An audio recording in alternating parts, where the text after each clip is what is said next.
Hello, after showing you the increases and how to make a peyote tube or make peyote in rounds, of course it's about time to show you these increases and the effect they have when you work peyote in rounds and work these increases.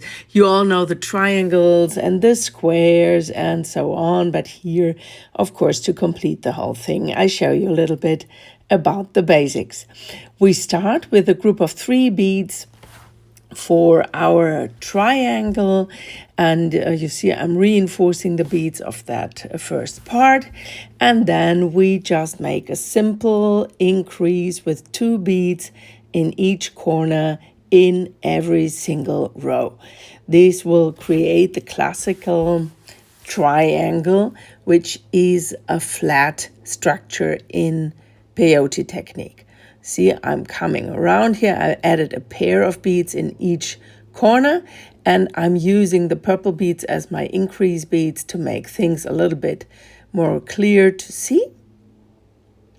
I'm stepping up in the middle of the first pair that I added, and when you work this piece, your step up will always be here in the corner position. That is the practical thing. So we start again with a pair of beads. I told you we make the same increase in every row. I make my first increase and then I add my single bead here, and I take for the side or for the straight part, I take the silver beads. So 1 single bead, and then in the next corner, I make the next increase and add another pair. The thing that you always have to pay attention to when you're doing this for the first time, and that's why I recommend to take different colors probably in the beginning until you get the rhythm of the stitch, that you don't miss where's my corner and where's my straight part. It's easier in the first rounds, but then after a while you will see that it can easily happen that you miss something. See here, I'm adding my last bead in the straight line, and then I have to step up into the middle of the first pair I added in this round. Again, I'm adding another pair of beads here. And now, pay attention, we're adding 2 beads on either side in either row, in every row. So we have to add 2 new beads. That makes a total of 3 silver beads in that line there. And that brings me into the next corner, and I will do this in all the sides. So again, I'm just adding a bead between the 2 purple beads here, and then I add left and right of my silver bead. I'm adding another silver bead here. So in the next row, you will have 5 silver beads in a row. Of course, you're not adding all of them, you add 3 of them, because we're just adding every second bead here in the peyote rows, as you know. Just pay attention when you come to the end of the row that you make your step up right. You have to go through the top 2 purple beads here in that corner. So go through the 2 beads that you are in the right position, that you're not accidentally only passing through 1 purple bead here to exit in that middle, then you will lose your spot here. And you see here now I'm coming to the point where I have my 5 beads, so 5 silver beads in the row. Always pay attention to your step up at the end of the row that you're weaving through 2 beads. You see these are the 5 beads here, and you go on like this. When you do this for a while, you see you have this triangle structure. And as I said, this will be a flat piece. Now, let's do the same thing with a square. So we string 4 beads for our starting unit, or for the middle, for the beginning and the middle. And then you will add pairs of beads in each of the 4 corners. Of course, this will be a little bit more squishy here, and as you may already expect, because the more beads we have in the starting row, the less space is in between the beads. If you only have 2 beads, you have a 180-degree angle on either side space. If you have 3 beads, it's like a 120-degree angle, and now we have only a 90-degree angle between 2 adjacent beads. that much about the math. But it's doable, so you can squish them in between your beads here. But of course, there's a lot of tension on your starting unit. As I already mentioned, I'm not tying knots, but I will show you a little trick in a couple of minutes how to secure your first row. See here, that's my starting part. And again, my step up is always in the middle of that pair of beads. And now I will keep going just in the same way, always at the straight side, add your silver beads. This number is increasing by 2 in every row.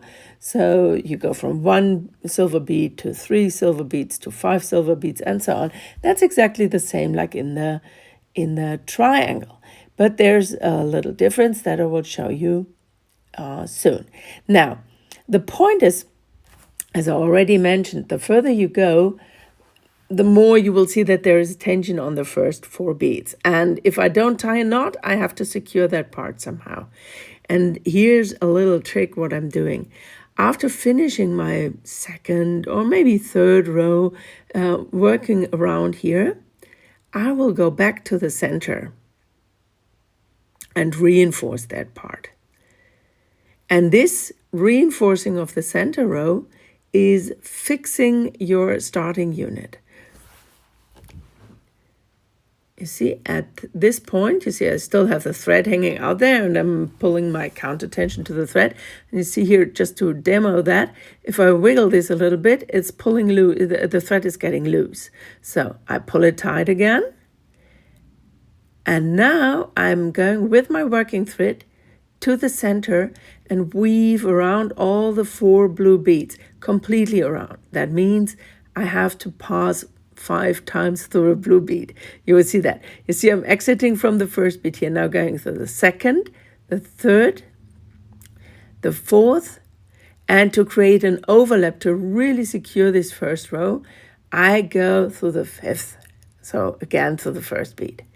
And from here, I can step up and exit in the middle of one of these 4 pairs of beads that I have, and then I can keep going in the rounds.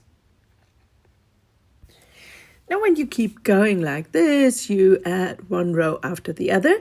You will see that after a couple of rows, the whole piece starts kind of bending. It's not a flat piece anymore. It's becoming a wavy piece. This is just because our increases are too much to create a flat piece here. In other words, it's not something that you can use if you just want to make a lid of a box or whatever. This increase would be wrong. I will show you some alternatives later, but all the geometrical beadwork that you know is using this effect, that certain increases, and that's why it's that's why it's important to know the different kinds of increases, that certain increases create certain changes of the shape of the structure. And this is a very stable kind of structural element, and therefore you can use it for this geometrical beadwork projects. Now you can see I will just skip this a little bit, and the other thing is that I told you we fixed our starting row already, so we can just cut that starting thread off the thread and you can just get rid of it like this. Now, if I keep going, you see, this is the effect that I told you, so it starts to flip a little bit. If I start my first row with a double row unit in the center, you see to the left, this is curving a little bit less, but after a couple of rows, it's kind of the same structure. It's a little bit more fat ground. Now here, I made you a little sample, a square, and then I made the slow increases where I'm just adding a pair and a single one. You know these increases from the flat peyote. And here, I made a mix. So here I made 2 times my or 3 times my increase with a pair, and then 1 times a single increase. And in this way, it's going to be flat. I would just recommend that you try these techniques if you didn't do them before with different kinds of beads, delica, seed beads, whatever. And see you next time. Bye-bye.